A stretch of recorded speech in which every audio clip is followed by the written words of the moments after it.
भारत का रुपया और अमेरिका का डॉलर दोनों का एक्सचेंज रेशियो यानी एक डॉलर कितने रुपए के बराबर है, ये कैसे तय किया जाता है।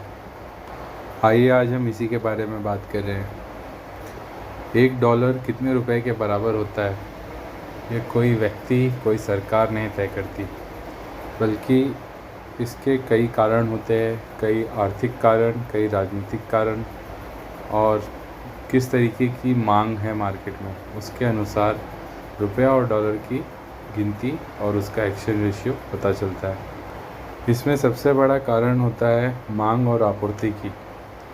अब जैसे भारत को कोई चीज़ बाहर से ख़रीदनी हो तो उसके लिए उसे डॉलर की ज़रूरत पड़ेगी, तो ऐसे में डॉलर की कीमत बढ़ेगी और रुपए की वैल्यू कम होगी।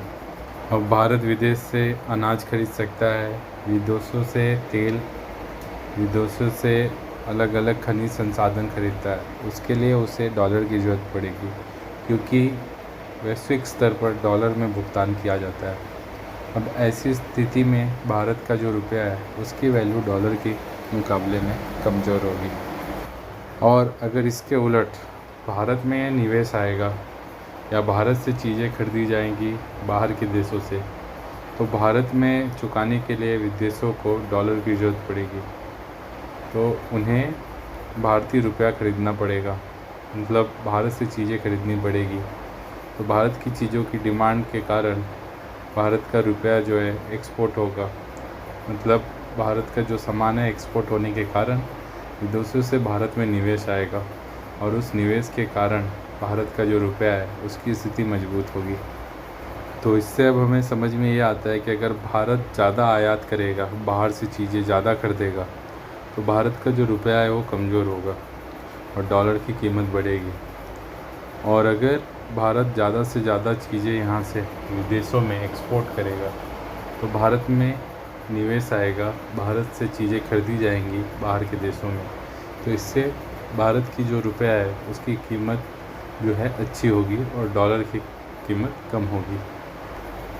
अब दूसरा कारण ये है कि अगर बाहर के देशों में ब्याज दरें ज़्यादा होंगी तो वहाँ पे लोग अपना पैसा इन्वेस्ट करेंगे, और अगर भारत में ब्याज दर कम रहेगी तो यहाँ से पैसा निकल कर बाहर के देशों में जाएगा, तो जिससे भारत का जो रुपया है वो कमज़ोर होगा और बाहर के देशों की जो करेंसी है जैसे डॉलर वो मजबूत होगा। और अगर भारत में ब्याज दरें ज़्यादा अच्छी होंगी तो बाहर से निवेश भारत में आएगा, और भारत में जब निवेश आएगा तो इसके कारण भारत में डॉलर की संख्या बढ़ेगी और उसके वजह से भारत का जो रुपया है वो मजबूत होगा और डॉलर की जो कीमत है उसकी हमारे यहाँ पे ज़्यादा डॉलर जमा होने के कारण जो डॉलर की वैल्यू है वो रुपये से थोड़ा सा रुपया बेहतर हो जाएगा। अब महंगाई भी बहुत बड़ी कारण है। बाहर के देशों में महंगाई कम है तो लोगों के पास डॉलर जो है ज़्यादा बचेगा, उनका इन्वेस्टमेंट जो है ज़्यादा होगा, उनकी जो बचत होगी, तो जिसके कारण उनका डॉलर मजबूत होगा। और भारत की जो महंगाई है वो ज़्यादा है उनके कंपैरिजन में, तो जिसके कारण भारत का जो रुपया है उसकी वैल्यू कम होती जा रही है। जो चीज़ जैसे पहले 10 रुपये में ख़रीदी जाती थी अब 50 रुपये में ख़रीदी जाती है, तो जो 10 रुपया है उसके बराबर आज 50 रुपये की वैल्यू हो जा रही है, तो रुपया ऐसे कमज़ोर हो रहा है। अब अगर देखा जाए तो आरबीआई भी इसमें कभी कभार अपना रोल प्ले करती है, डॉलर को ख़रीद कर या बेच कर वो इस करेंसी रेशियो को मेंटेन करने की कोशिश करती है, ताकि रुपए का वैल्यू ज़्यादा ना गिरे और डॉलर की वैल्यू ज़्यादा ना बढ़े। लेकिन वो एक खाली कदम उठा सकती है, वो निर्धारित नहीं कर सकती डॉलर की वैल्यू। इसके अलावा और भी बहुत सारे कारण हैं, जैसे युद्ध हो गया, मंदी हो गई, ये सब भी डिसाइड करते हैं कि डॉलर की वैल्यू बढ़ेगी कि कम होगी। जैसे युद्ध होने के कारण या किसी घटना के कारण डॉलर की कीमत बढ़ सकती है। अगर युद्ध होगा तो तेल की कीमतें ये सब बढ़ने लगती हैं, जिसके कारण रुपया जो है कमज़ोर हो सकता है, क्योंकि भारत को बाहर के देशों से ख़रीदना है। और अगर युद्ध होगा तो हो सकता है मंदी आने के कारण जो वहाँ से है हम आयात कम कर पाए, जिसकी वजह से जो हमारे यहाँ पे रिसोर्सेज हैं उनकी डिमांड जो है बढ़ेगी और सप्लाई कम होने के कारण हो सकता है कि महंगाई बढ़ जाए और इसकी वजह से हमारे रुपए की वैल्यू कम हो सकती है और डॉलर बढ़ सकता है। अब इसको इस तरीके से समझ सकते हैं, जैसे भारत को रोज़ $100 चाहिए, लेकिन $80 ही है हमारे पास, तो डॉलर की कीमत मतलब बढ़ती जा रही है।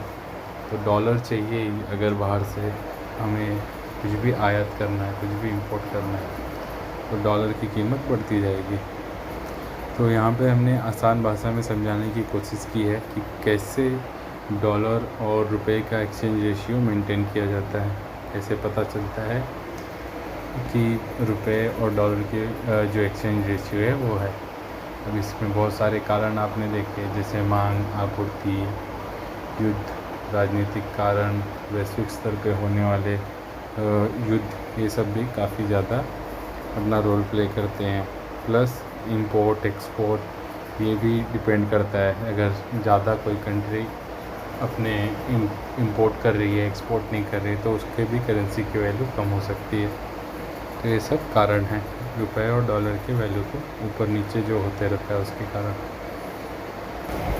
तो अगर आपको जानकारी अच्छी लगी हो तो कृपया करके हमारे इस वीडियो को लाइक करिए, सब्सक्राइब करिए और कमेंट में अपने सुझाव भी दीजिए। प्लीज़ आप इस चैनल को आगे बढ़ाइए और सब्सक्राइब करिए। धन्यवाद।